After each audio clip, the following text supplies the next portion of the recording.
Hello student, मैं अंजलि पयाल स्वागत करती हूँ आपका आईसीटी वर्चुअल क्लासरूम देहरादून से। कैसे हैं आप सब लोग?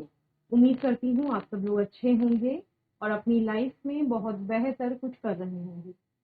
आज हम बात कर रहे हैं क्लास 9 से साइंस की।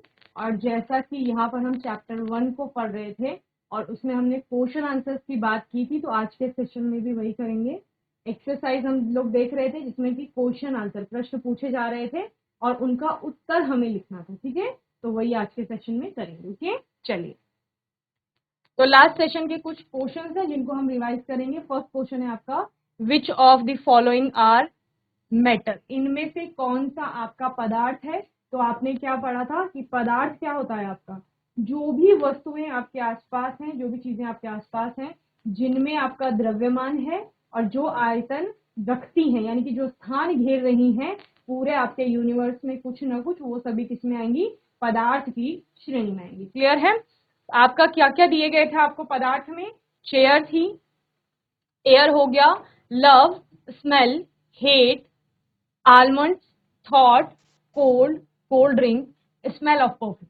तो ये सारी चीजें आपको यहाँ पर बताई गई हैं, कुछ नाम आपको दिए गए हैं और इनमें से बताना था कि कौन कौन से पदार्थ की श्रेणी में आएंगे। ठीक है, तो हमने क्या बोला, जिसमें द्रव्यमान है और आयतन है, उन सभी को हम कहाँ रखेंगे? पदार्थ की श्रेणी में रखेंगे। तो आपका सबसे पहला आता है चेयर, यानी कि कुर्सी। तो कुर्सी में आपका द्रव्यमान भी होता है, यानी उसको वेइंग मशीन में रखोगे तो कुछ ना कुछ वेट आएगा। स्थान भी वो घेरी रही है। आप कहीं रूम में रख रहे हो चेयर को तो वो जगह, कोई स्पेस ऑक्यूपाई कर रही है, यानी कि उसमें आयतन भी। क्लियर? तो यानी कि वो पदार्थ की श्रेणी में आएगा। चेयर आ गया आपका। लव की, एयर की बात करते हैं तो हवा। हवा आप कैसे देखते हो? जैसे आपने बैलून में हवा को ब्लो किया, हवा भरी आपने गुब्बारे में, तो गुब्बारे का आकार जो है वो बढ़ने लगता है, यानी कि हवा ने वहां पर स्थान घेरा है। तो इसको भी आप पदार्थ की श्रेणी में रखते हैं। लव की बात करते हैं, यानी कि प्रेम, स्नेह, कुछ भी आप इसे कह सकते हैं। ये आपकी फीलिंग्स होती हैं किसी भी व्यक्ति के प्रति, वस्तु के प्रति। ठीक है, इनको आप मास के अकॉर्डिंग नहीं बता सकते कि द्रव्यमान कितना होगा, वहीं आप आयतन नहीं बता सकते कि इनमें आयतन कितना है। क्लियर है? तो ये आपका पदार्थ की श्रेणी में नहीं आएगा। इसके अलावा स्मेल की बात करेंगे, यानी कि गंध जो होती है, तो उसमें भी कोई द्रव्यमान या आयतन नहीं होता है। क्लियर है? तो ये भी पदार्थ की श्रेणी में नहीं आएगा। इसके अतिरिक्त क्या है? हेट। तो घृणा भी आपकी एक क्या है? फीलिंग है, या किसी भी चीज को लेकर, आप किसी व्यक्ति को लेकर आपको जो भी आपके मन में है, घृणा जैसी फीलिंग आती है, तो वो फीलिंग है, उसमें भी ना द्रव्यमान है ना ही आयतन है, तो वो भी पदार्थ की श्रेणी में नहीं आएगा। ठीक है। आलमंड्स यानी कि बादाम की बात करते हैं, तो बादाम में द्रव्यमान भी होता है। जब भी खरीदने जाते हो तो क्या बोलते हो? इतने किलोग्राम या फिर इतने ग्राम बादाम दे दो, तो मास है उसमें कुछ ना कुछ। ठीक है, इसीलिए आप वेट की बात कर रहे हैं। साथ ही साथ वो स्थान भी घेर रहा है। अगर आप उसको किसी पैकेट में रखते हैं या किसी आपने सपोज किसी कटोरी में रखा है, तो वो जगह भी घेर रही है वहां पर। ठीक है ना? तो बादाम भी आपके पदार्थ की श्रेणी में आते हैं। थॉट की बात करेंगे, विचार। तो विचार हमारे अंदर बनते हैं, उनका कोई द्रव्यमान नहीं है, ना ही उनमें कोई आयतन है। क्लियर? कोल्ड, तो सर्दी जो होती है वो हम महसूस करते हैं, उसको भी हम माप नहीं सकते कि उसका आयतन कितना होगा या फिर उसमें द्रव्यमान कितना होगा, तो ये भी आपका पदार्थ की श्रेणी में नहीं आएगा। कोल्ड ड्रिंक की बात करते हैं, शीतल पेय हो गया, जैसे कोई कुछ भी हो सकता है आपका, कोई भी कोल्ड ड्रिंक हो सकती है जो आप पीते हैं, उनको आप पदार्थ कह सकते हैं। क्यों? क्योंकि उसमें द्रव्यमान है, उसमें आयतन भी है। जब आप बॉटल लेते हैं तो उसमें आयतन लिखा रहता है, 100 ml, 200 ml, आपका 500 ml, या फिर लीटर में लिखा होगा, तो वो आयतन है उसका। ठीक है, साथ ही साथ वेइंग मशीन में रखेंगे, उसका मास भी कुछ ना कुछ होगा, तो वो कोल्ड ड्रिंक जो है शीतल पेय, वो आपका पदार्थ की श्रेणी में आएगा। क्लियर? इसके अलावा क्या है? Smell of perfume. तो वो सिर्फ एक स्मेल है, गंध है, वो आपका पदार्थ की श्रेणी में नहीं आएगा। क्लियर है? तो कौन कौन सी चीजें हमने पदार्थ की श्रेणी में रखी? जिसमें भी द्रव्यमान है, जो भी आपका स्थान घेर रही है यानी आयतन रखती है, वो सभी आपका किसमें आएंगी? पदार्थ की श्रेणी में आएंगी। और इनमें से हमने बोला आपका चेयर हो गया, एयर हो गया, इसके अलावा आलमंड्स हो गए, कोल्ड ड्रिंक हो गया, ये सभी किसमें आ रही हैं? पदार्थ की श्रेणी में आएंगे। ठीक है, जल्दी से प्रश्न का उत्तर नोट करेंगे फिर आगे चलेंगे।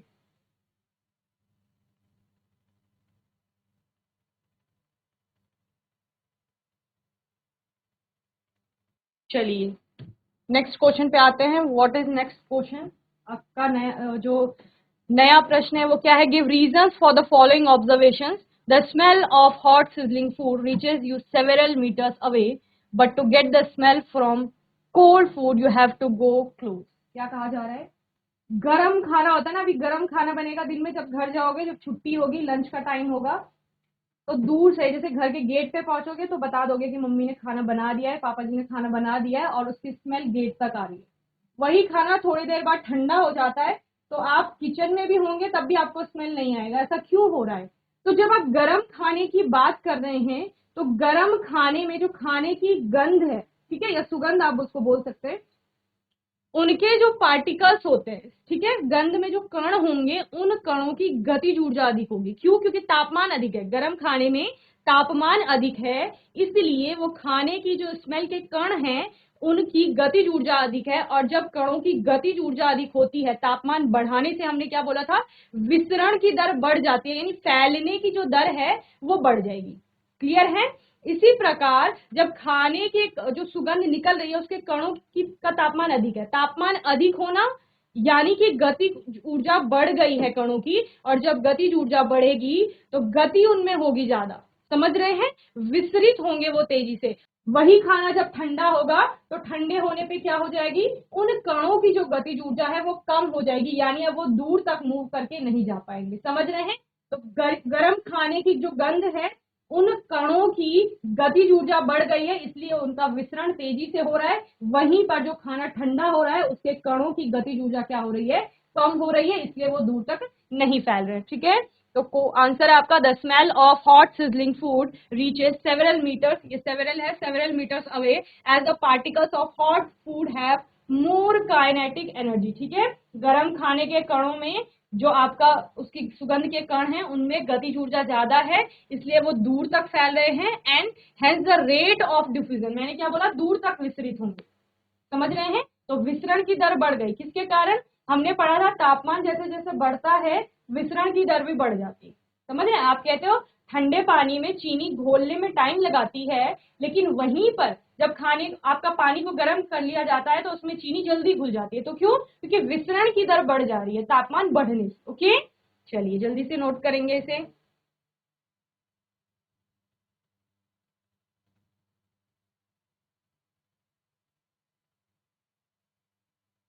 चलिए नेक्स्ट क्वेश्चन देखते हैं। Diver is able to cut through water in a swimming pool, which property of matter does this observation show? क्या कहा जा रहा है? गोताखोर देखे होंगे आपने, ठीक है, मैंने क्या कहा, आपने गोताखोर देखे होंगे, वो क्या करते हैं, डाइव करते हैं ना, जैसे स्विमिंग पूल हो गया, या फिर आपके समुद्र हो सकता है, नदी हो सकता है, तालाब हो सकता है, कुछ भी हो सकता है। ठीक है, तो जब वो उसमें डाइव करता है तो वो अंदर जाता है पानी के, यही होता है।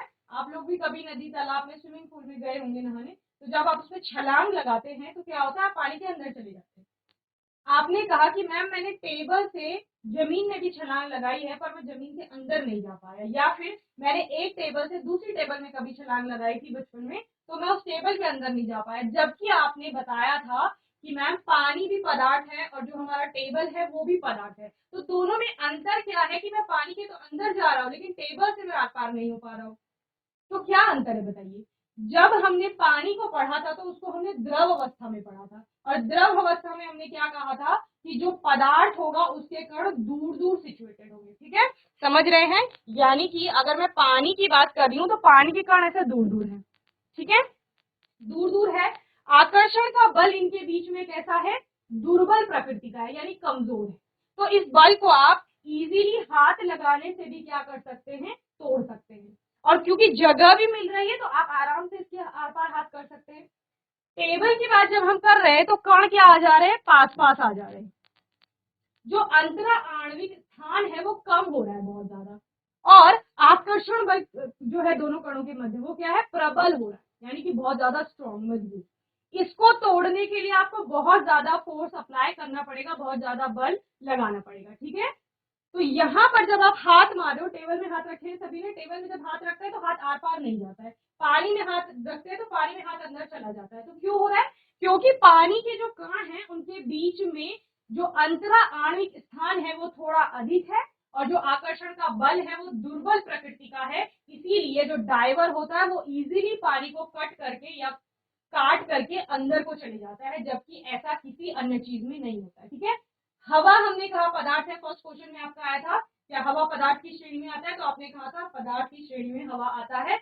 और यहाँ पर भी हम इजीली हाथ आर पार कर पा रहे हैं, क्यों? क्योंकि हवा गैसीय माध्यम है और इस गैसीय माध्यम में कण जो है वो और दूर चले गए हैं, आकर्षण का बल जो है वो और दुर्बल प्रकृति का हो गया है, तो इजीली हम अपना हाथ आर पार कर लेते हैं। जबकि टेबल में हाथ आर पार नहीं जा रहा है, ये पेन देखो इसमें हाथ आर पार नहीं जा रहा है, पानी में यहाँ पर लूंगी तो पानी में हाथ आर पार चला जाता है। क्लियर है?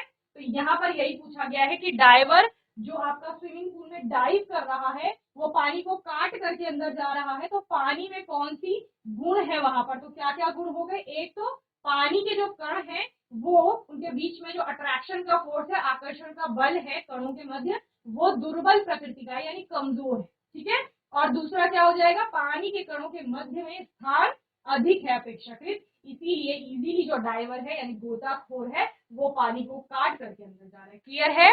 चलिए, समझ आ रहा है सभी को? समझ आ रहा है तो हाथ खड़ा करेंगे। Okay, very good, very good, note करिए। चलिए जल्दी से, स्विमिंग पूल में गोताखोर पानी काट पाता है, इससे पदार्थ के निम्न गुण प्रेक्षित होते हैं या दिखते हैं। पहला है पानी के कणों के बीच की दूरी अपेक्षाकृत अधिक होती है, और दूसरा आपका क्या है?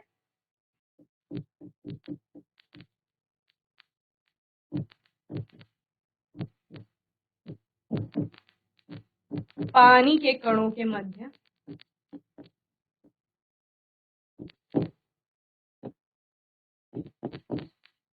आकर्षण बल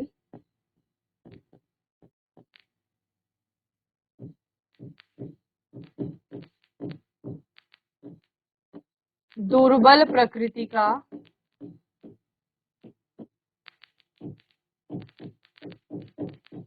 होता है। क्लियर? चलिए जल्दी से नोट करेंगे।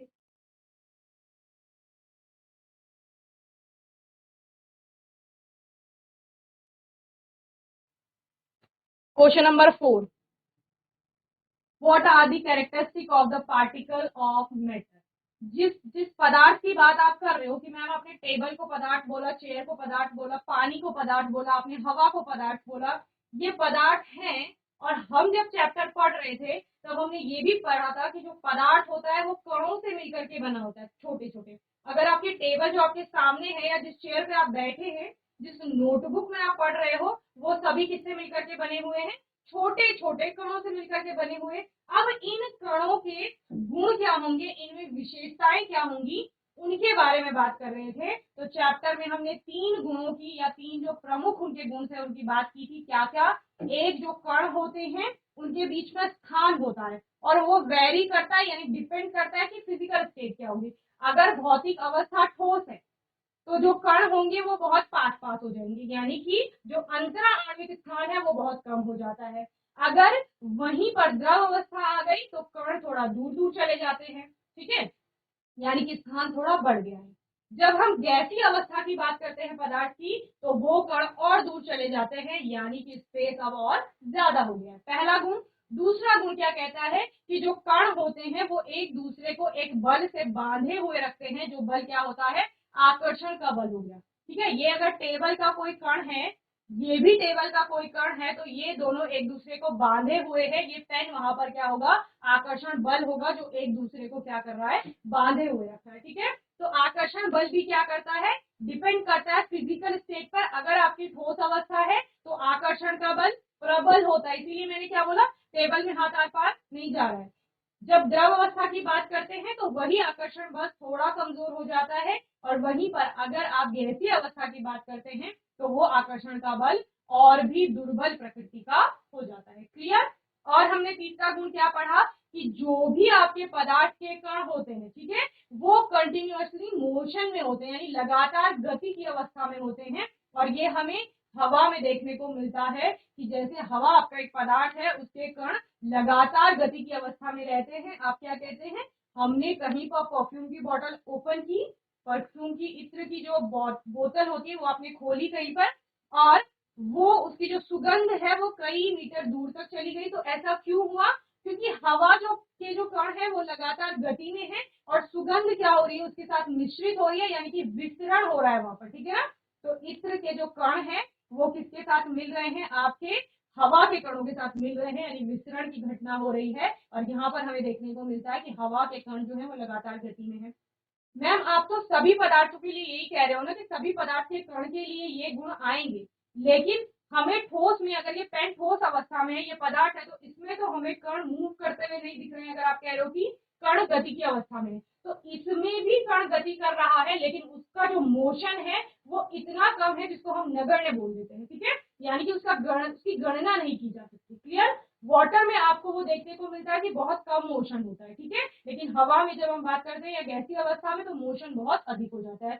तो ऑल ओवर 3 प्रॉपर्टीज की बात हुई यहाँ पर। एक, जो कण होंगे पदार्थ के उनके बीच में स्थान मिलेगा। दूसरा, जो पदार्थ के कण होंगे वो एक दूसरे को आकर्षित करते हैं। और तीसरा क्या हो जाएगा, आपका जो पदार्थ के कण है वो लगातार गति की अवस्था में होते हैं। और आप कुछ और प्रॉपर्टी भी लिख सकते हैं, जैसे पदार्थ के जो कण होते हैं उनका आकार बहुत छोटा होता है, ठीक है, जिनको हम देख नहीं पाते। क्लियर है, समझ आ गया इतना। चलिए आंसर नोट करेंगे। आंसर क्या है आपका, पार्टिकल्स हैव इंटरमॉलिक्यूलर स्पेस, यानी कि अंतर आणविक स्थान है वहां पर। Particle have intermolecular force, particles यानी कि कणों के मध्य में क्या है, आपका अंतर आणविक आकर्षण बल है। इसके अलावा particles of matter are moving continuously, यानी कि लगातार गति की अवस्था में है, यानी निरंतर गतिशील है। और पदार्थ के कण बहुत छोटे होते हैं, तो आप लिख सकते हैं पार्टिकल्स ऑफ मैटर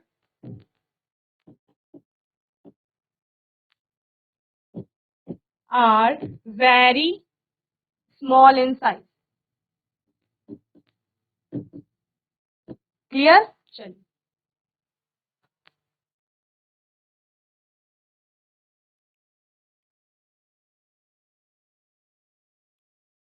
चलिए वेरी गुड, 10 में से एक बच्चा तो मान ही गया है जिसने नोट करना शुरू कर दिया।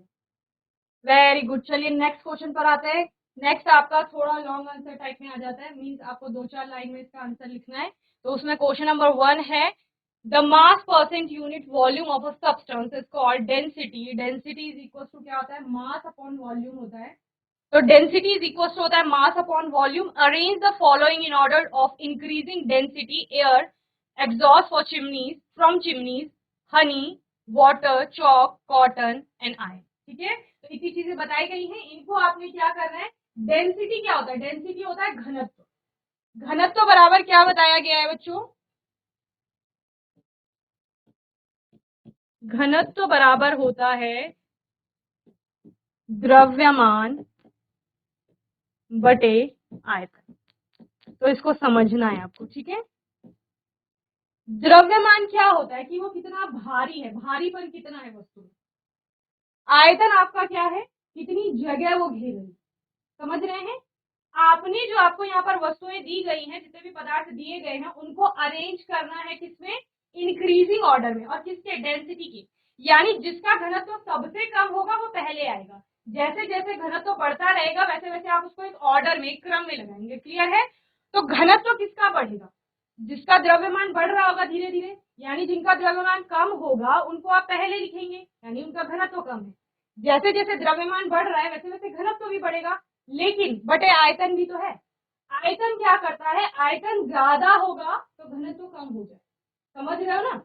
ये एक फ्रैक्शन है, भिन्न होती है ना। भिन्न में क्या होता है, एक अंश होता है खास, न्यूमरेटर और डिनोमिनेटर, दो चीजें होती है। न्यूमरेटर की वैल्यू जैसे जैसे बढ़ती है, पूरे फ्रैक्शन की वैल्यू भी बढ़ती है, इधर भिन्न का मान भी बढ़ता है।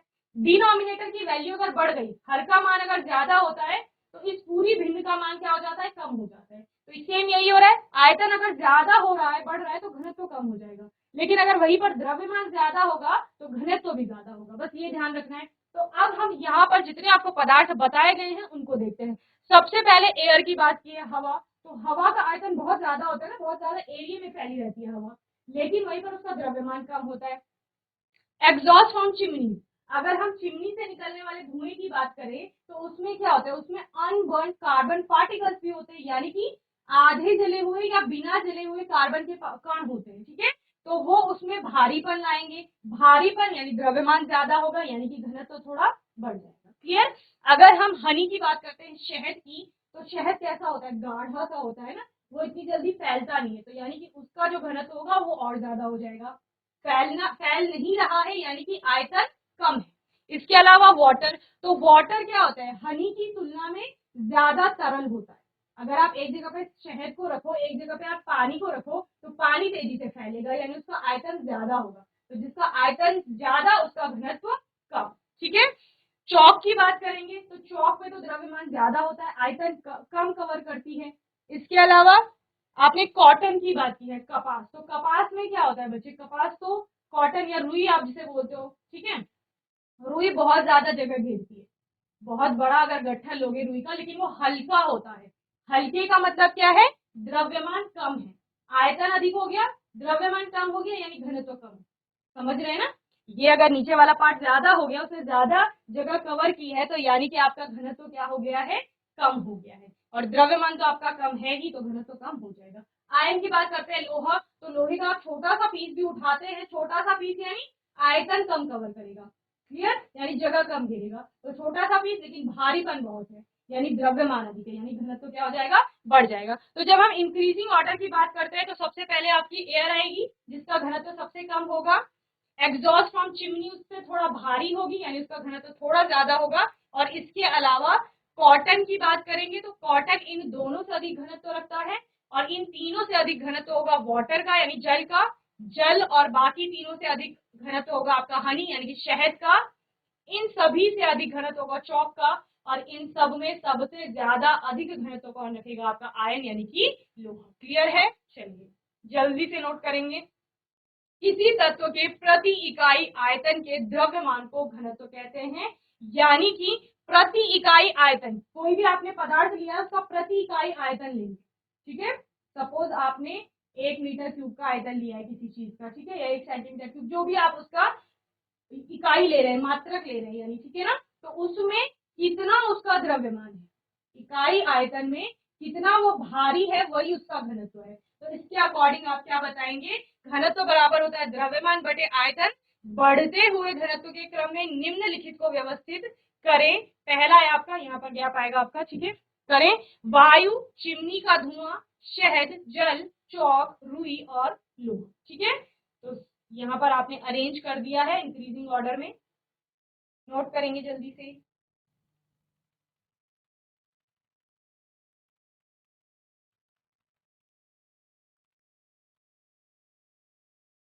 चलिए क्वेश्चन नंबर 2 है इसी में आपका, tabulate the differences in the characteristic of state of matter. B, comment upon the following: rigidity, compressibility, fluidity, filling of gas container, shape, kinetic energy and density। ठीक है, तो क्वेश्चन नंबर 2 के आपके दो पार्ट है। पहले पार्ट में कहा गया है कि जो पदार्थ की आपने अवस्थाएं देखी है ना, उन अवस्थाओं में, कौन सी अवस्थाएं, भौतिक अवस्थाएं 5 बताई थी मैंने आपको, 5 में से हम 3 को लेकर चल रहे थे, ठोस, द्रव, गैस, बोस-आइंस्टीन कंडेंसेशन को छोड़ दिया था, इसके अलावा प्लाज्मा को भी छोड़ दिया था, ठीक है, 3 मुख्य अवस्थाओं को लेकर चल रहे थे, और इन्हीं में अंतर की बात कर रहे हैं कि इन तीनों में आपने क्या करना है, अंतर बताना है और टैबुलेट करना है। टैबुलेट का मतलब क्या है, सारणी के रूप में आपने वो अंतर बताने हैं, ठीक है। तो उनके गुणों में विविधताएं आपको देखने को मिलती हैं। ये पेन आप रख दो ऐसे ही, इसका आकार आयतन निश्चित है, ये पेन ऐसा ही रहेगा। आप अभी 9th सेशन में आए हो, 9th के, तो आप जब तक 9th पास करेंगे 10th में भी ये पेन ऐसा ही रहेगा, इसका आकार बदलने वाला नहीं है नॉर्मल कंडीशंस पे, ठीक है, मैं बार बार नॉर्मल कंडीशंस की बात करती हूँ, ठीक है। इसके अलावा आयतन, जितनी जगह ये अभी यहाँ पर घेर रही है, अगर मैं रीठा खाल में रख दूँ, धौला खेड़ा में रख दूँ, तो उतना ही आयतन घेरेगी, तो आकार आयतन दोनों निश्चित है। मैं पानी की बात करूँ, पानी में आकार जो होता है वो अनिश्चित हो जाता है, ग्लास में रखते हैं तो ग्लास का शेप ले लेती है, आपने उसी पानी को बॉटल में ट्रांसफर किया, वो बॉटल का शेप ले लेगी, आपने बीकर में डाला उसका शेप ले लेगी, आपने किसी कोनिकल फ्लास्क में डाला उसका शेप ले लेगी। तो जो लिक्विड्स होते हैं, ठीक है, पानी हमने एक उदाहरण लिया, लेकिन जो जितने भी द्रव होते हैं उनका आकार कैसा होता है, अनिश्चित, लेकिन आयतन की बात करते हैं तो वो निश्चित होता है, ठीक है। अगर आपने 500 ml वाटर लिया, पानी लिया, उसको आपने 1 लीटर की बॉटल में डाला तो वो पूरा नहीं भरता, जहां तक आधा लीटर आएगा वहीं तक भरेगा। अगर आपने उसको 500 लीटर के टैंक में डाल दिया है तो वहां वो बिल्कुल नीचे बैठ जाता है, क्यों, क्योंकि जितना 500 ml आपने कहा उतना ही वो ग्रहण करेगा आयतन। तो आयतन कैसा है, निश्चित, तो द्रवों का आकार निश्चित हो जाएगा लेकिन आयतन कैसा होगा, निश्चित होगा। क्लियर। गैसों में आकार आयतन दोनों कैसे हो जाते हैं, अनिश्चित हो जाते हैं। तो इस प्रकार से हम टेबल के रूप में इनके डिफरेंसेस को पढ़ेंगे। क्लियर है, ये क्वेश्चन आपके लिए होमवर्क में भी है, इसको आप पूरा करके लाएंगे। ठीक है, आने वाले सेशन में फिर हम इसको अच्छे से समझेंगे। ओके, तो बच्चों मैं उम्मीद करती हूँ आज का सेशन आपको अच्छे से समझ में आया होगा। आज के सेशन में हमने कुछ और प्रश्नों को लेके चले चैप्टर 1 के। अगर आपका कोई भी डाउट होगा, आपका कोई क्वेश्चन होगा, तो आने वाले सेशन में आप लोग पूछ लेंगे। और तब तक के लिए आईसीटी वर्चुअल क्लासरूम से जुड़ने के लिए धन्यवाद।